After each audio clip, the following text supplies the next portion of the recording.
After a 3-hour discussion, the Anoka-Hennepin School Board voted to address a $21 million deficit. It resulted in difficult cuts. I explain how most of them are at the district level.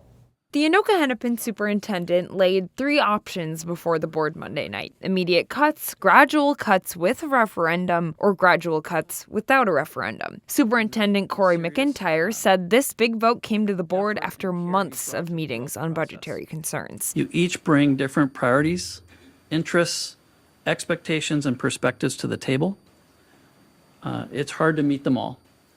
But I think that is the richness of this board, and it really does ensure we're looking at it from every angle. Some board members argued the taxpayers should have a voice with a referendum, while others, like co-chair Zach Arco, said much of the district's budgetary issues are because of underfunded state mandates. So at this time, as much as I am for the district and want to do as good for the district as is possible, I think it's better to just do the best with what we got and send the appropriate feedback to the state and let them correct the errors that they've made. In the 3-hour discussion, the board struck down immediate cuts and gradual cuts with a referendum. Eventually, they looked at the third as written. Members, all those in favor of the motion to approve recommendation 3 as written, say aye.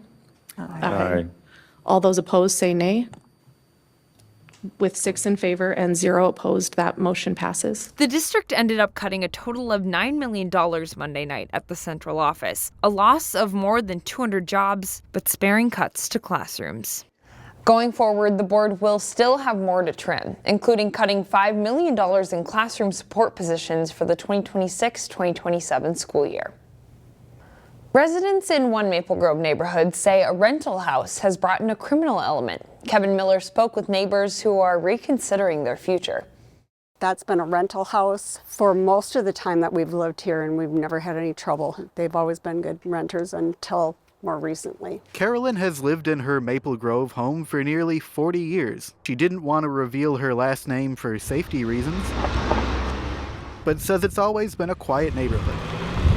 Until recently. These 2 men in question were being followed by Minneapolis police, and they pulled into the driveway at this house. She says a nearby rental home has brought a concerning number of flashing lights in the past year, including a police chase that spilled over into the neighbor's lawn. And they jumped out of the vehicle. Police surrounded the one guy and tackled him in the street right over here. Minneapolis police didn't comment on this story, but Carolyn says they found something concerning. There were 2 guns involved with auto sears. So these guys meant business. She says it's not the first scary incident in her neighborhood. When you realize the gravity of this situation, we could have been mushrooms, we could have been shot.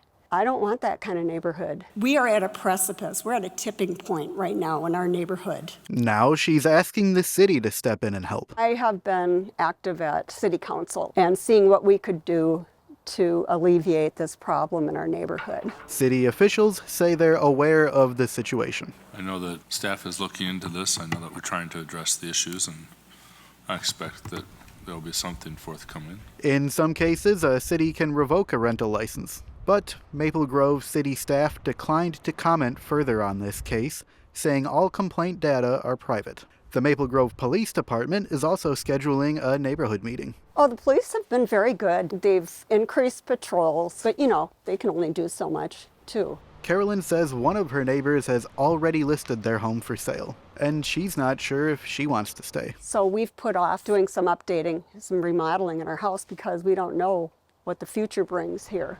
In Maple Grove, Kevin Miller, CCX News. Plans for a new flagship Lifetime Club in Maple Grove also includes a relatively new concept, luxury apartments. Lifetime is proposing close to 400 units of multifamily apartments on land west of Maple Grove Hospital. The development is called Lifetime Living. A new fitness club with a wide range of amenities would be built next to the apartments. Renderings and photos show what the construction could look like, built in part of a planned development called Minnesota Health Village. Lifetime representatives say it's about 20% of its members are renters by choice and prefer to live close to the athletic club.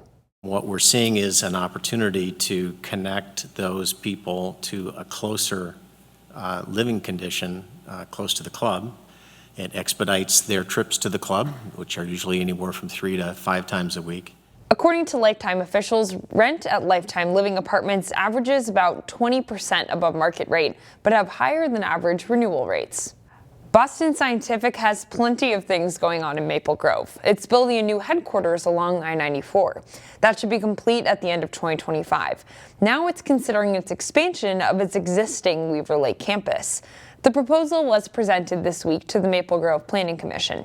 An expansion could be done in 2 phases or one altogether. The company is considering a manufacturing expansion in the U.S., and Maple Grove is on the table for that. No decision has been made, but that could come in early spring. If it goes forward, the expansion could bring with it up to 300 additional jobs. Maple Grove is officially a winter wonderland.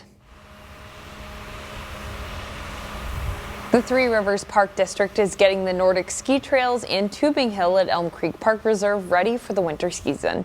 The colder weather is perfect for making snow 24/7. Three Rivers is planning to kick off the ski season on Saturday, December 7th with the Minnesota Nordic Ski Opener. The event allows anyone to give cross-country skiing a try for free. Another sign of winter is almost ready to go. The Maple Grove Skate Loop and Warming House opens on Friday. The loop at Central Park is more than 800 feet long and 20 feet wide. It will be open daily from 10 until 9, and the ice gets resurfaced every 2 hours thanks to a Zamboni.